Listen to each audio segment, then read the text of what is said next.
Let's dive into a question that a lot of people have, whether they're Catholic or not.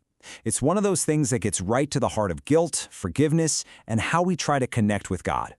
So let's just get right to it. Why confess to a priest? I mean, why not just talk to God directly? It's a completely fair and honest question, and it absolutely deserves a deep, honest answer. So here's our roadmap. First, we'll tackle that big question head-on. Then we'll look at the authority that Christ is said to have given his apostles. We'll get into the human, psychological side of why we need to actually say things out loud, and then reframe the whole thing as a hospital for the soul. After that, we'll do a quick-fire round of common questions and wrap it all up by looking at confession as a seat of pure mercy. What's so compelling about the source material we're looking at is that it doesn't just dismiss this question. Nope, it leans right into it, starting not from some high and mighty place, but from a place of shared human experience. And it starts with this. This one sentence kind of levels the playing field, doesn't it? The perspective isn't from above. It's from someone right there with you. The priest isn't just someone administering the sacrament. He's also someone who receives it. Okay, so where does this whole practice even come from? To really get the why, we have to go back to the very beginning, to the theological foundation that, according to the Church, Christ himself put in place. And here it is. This is the moment, right from the Gospel of John. And you have to realize just how radical this statement is. Jesus is giving the power to forgive or not forgive sins to his apostles, to other human beings. This right here is the scriptural bedrock for the whole sacrament. And that brings us to this really crucial concept, in persona Christi. It means in the person of Christ. The idea is that the priest isn't the source of forgiveness. He's just an instrument. So when he says, "I absolve you," the belief is that it's actually Christ speaking through him.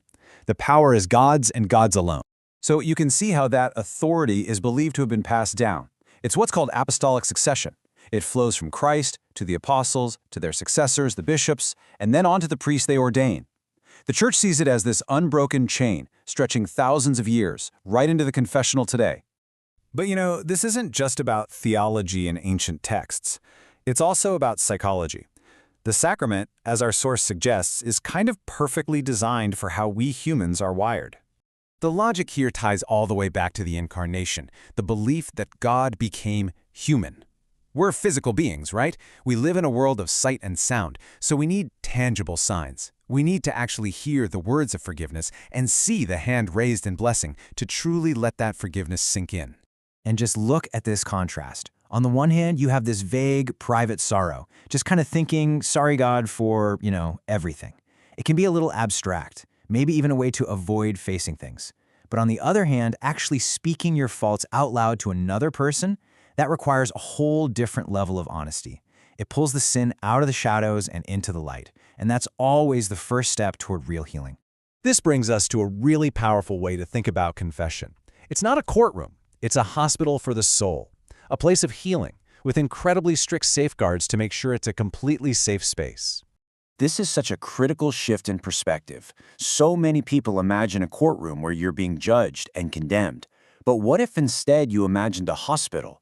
Sin is the sickness, the priest is the doctor diagnosing the issue, and the words of absolution are the medicine prescribed to make you well. Now, for any kind of healing to happen, you have to feel safe. And that's exactly what the seal of confession is for. It is an absolute, unbreakable promise of secrecy. A priest can never, ever repeat what is said in confession, for any reason. Seriously, if he did, he would be automatically excommunicated. Priests have literally gone to prison to protect the seal. The stakes are that high because trust is that important. All right, let's switch gears and do a little rapid-fire round. Let's tackle some of the most common objections and doubts people have, head on. First up, maybe the biggest one of all. Hang on a second. The priest is a sinner too? How can a flawed person forgive my sins? And the answer is just so beautifully humble. The power isn't in the priest's personal holiness, it's in Christ's promise. The priest is just one beggar showing another beggar where to find the bread. The sacrament works because of Christ's power, not because the priest is perfect. Then there's this one, a fear I think we all get, shame.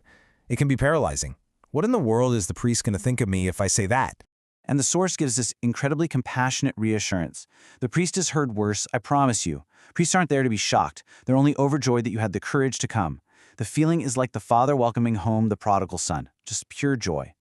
Okay, as we come to the end here, let's just slow it down, because after all the theology and the psychology and the history, it all boils down to one simple, powerful thing: mercy. This quote from our source, man, it just says it all. A guy who hadn't been to confession in 20 years said this afterward. It perfectly captures that tangible feeling of relief, that weight being lifted. It's not just an idea, it's a felt reality.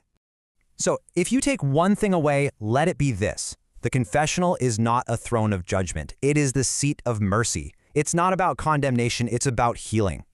And that leaves us with this final kind of provocative thought. Forgiveness isn't limited by God's willingness to give it. That's seen as infinite. It's only limited by our willingness to ask for it. And so it all ends with this simple, powerful invitation. It's not a message of duty or obligation. It's a message of hope, an open door, for anyone who's ready to lay down their burden and start again.